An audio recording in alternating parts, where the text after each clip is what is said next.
साचो जवाब है बिल्कुल सरस उत्तर बराबर +10 त्यार पछी छे भास्कराचार्य माटे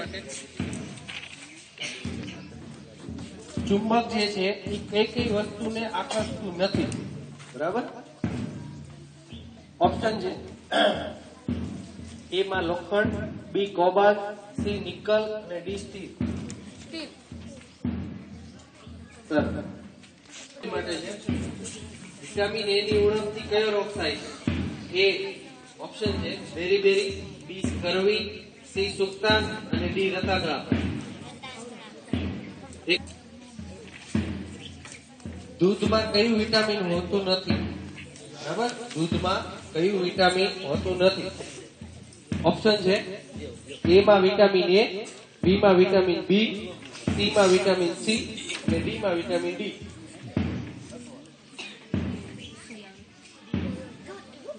વિટામિન ડી ખોટો જવાબ છે વિટામિન ડી સરસ એકદમ સાચું જવાબ આ લોકોને છે કલ્પના ચાવલામાં +5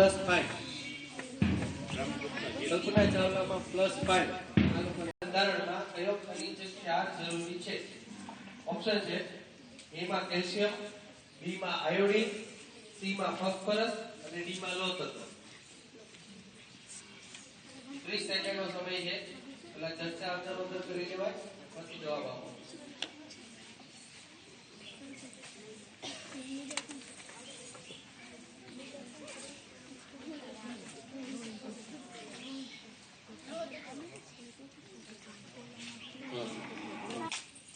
5 નો ઘન કરવાથી મળતી સંખ્યાનો એકમનો અંક કયો હોય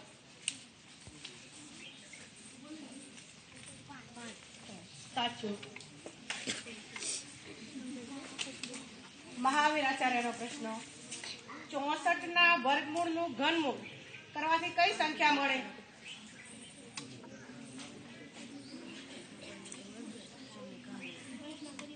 પરિવાર 64 નું વર્ગમૂળ એનું ઘનમૂળ કરવાથી કઈ સંખ્યા મળે ચલો હવે પછીનો પ્રશ્ન કયા ખનિજની ઉણપથી ગોઈટર થાય છે કયા ખનિજની ઉણપથી ગોઈટર થાય છે આયોડિન જવાબ છે આયોડિન સાચું વાક્યમાં જવાબ આવવો જોઈએ તેના સમજી લેજો બરાબર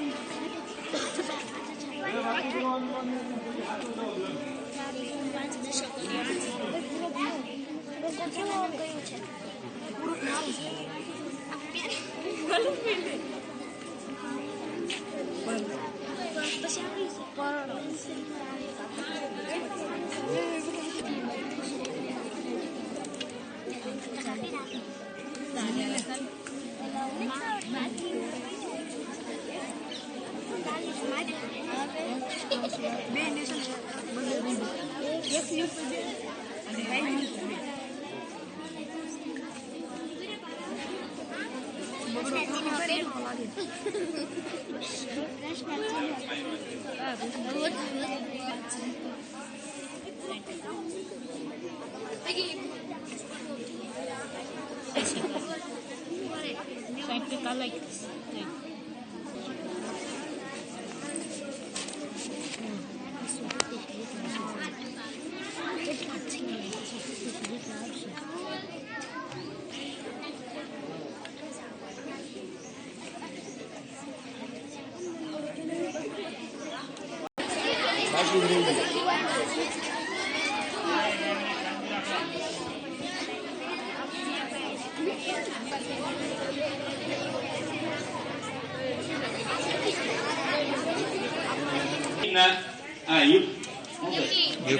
યુક્લિડ આપણને વાંચતા ન ભાષા વાળા નહીં ને યુક્લિડ ને 16 માર્ક મળ્યા છે એના પહેલું જ ખોટું હતું પછી ચોથો ખોટો હતો 4 સાચા છે ચોકે 16 યુક્લિડ ને 16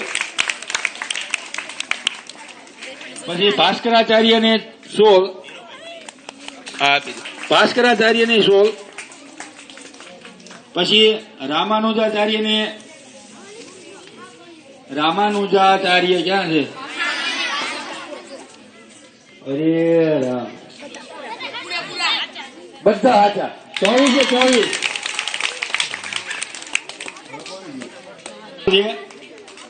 કલ્પના ચાવલા એમને પણ 16. કલ્પના ચાવલા બે પેલા બધા આવીને બેસી જાય ચિઠ્ઠી લઈ, પછી તમને સમય આપવામાં આવશે. બરાબર? હવે તમારી ચિઠ્ઠી જે છે એ ખોલો અને અંદર પ્રશ્ન લખેલો છે. બરાબર? એના માટેનો સમય છે 1 મિનિટ. 1 મિનિટમાં તમારે જવાબ જે છે અંદર જ લખીને આપવાનો છે. બરાબર? તમારો સમય સ્ટાર્ટ થઈ ગયો છે.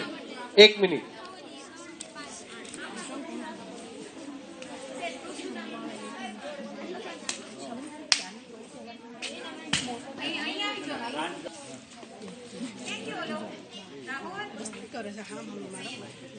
એટલા ફોલ્ડ કરેલા છે ને, પ્રશ્ન સમજજો પેલા. તમને જે ચિઠ્ઠી ઉપાડમાં આપ્યા છે એમાં જે સમજજો.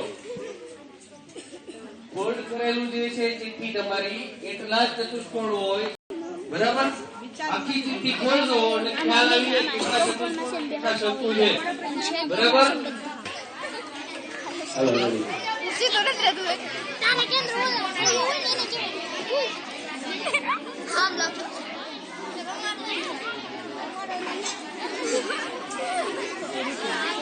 પૂરું થઈ ગયું.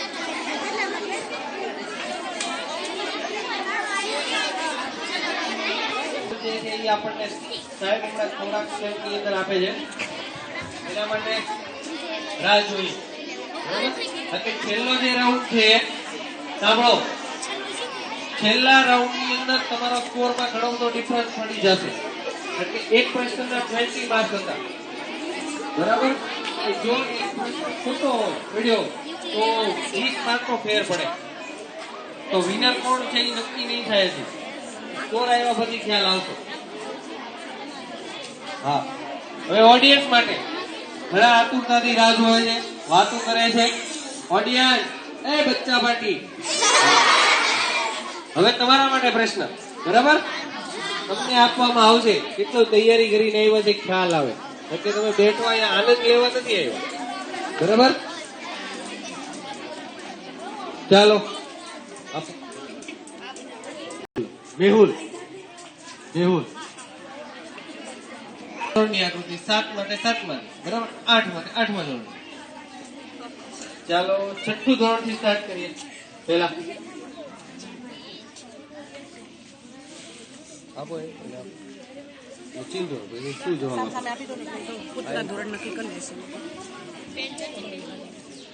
6થા ધોરણ. 6થું ધોરણ મેહુલ, મેહુલ, મેહુલ ને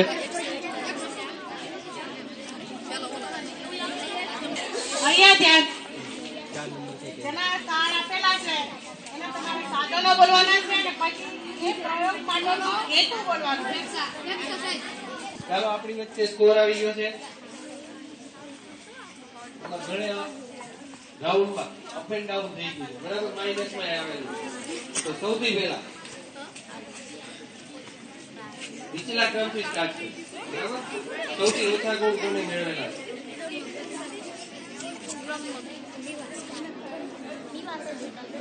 સૌથી ઓછા માર્ક્સ મેળવેલ ટીમ છે શ્રીનિવાસ રામાનુજન. એને 69 પોઈન્ટ હતા, એમાંથી 20 માઇનસ છે, એટલે 49 પોઈન્ટ. જે સૌથી ફર્સ્ટ રાઉન્ડ ની અંદર સૌથી વધારે માર્ક્સ હતા. ત્યાર પછીના રાઉન્ડમાં માઇનસમાં ચાલતા ચાલતા 49 એ પહોંચી ગયા. બરાબર? ત્યાર પછી બ્રહ્મગુપ્ત 86 પોઈન્ટ હતા, એમાંથી 20 માઇનસ છે, એટલે 56 પોઈન્ટ ઉપર છે બ્રહ્મગુપ્ત.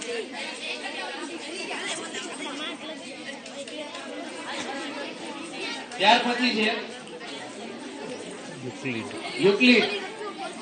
યુક્લિડ ને છે 146 પોઈન્ટ. બરાબર? એક સારા પોઈન્ટ છે.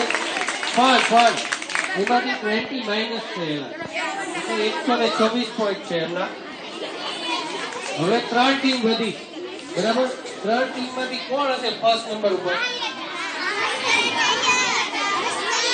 બે ચારી એકબીજાની સામે ચીંધે છે. કોક તો કાર્ય છે.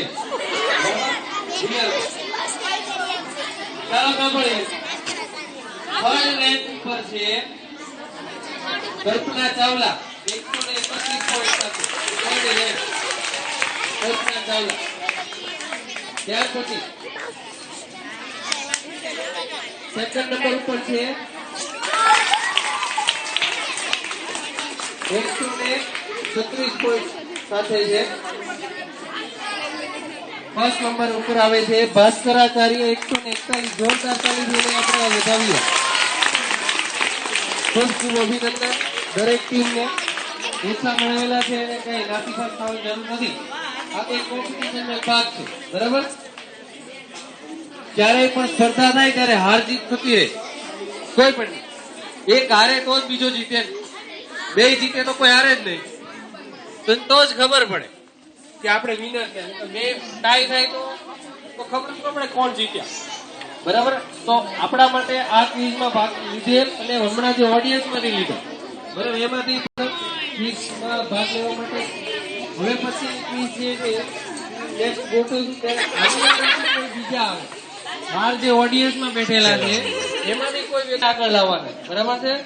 આવતી વખતે આ સિવાયના ચહેરા હોવા જોઈએ એવી આશા રાખીએ. બહાર બેઠેલા તમને એવું નથી થતું કે અમે ક્યારેક આમ બેન્ચ ઉપર આવીએ, અમારા માટે કોઈ તાલી પાડે, નથી થતું.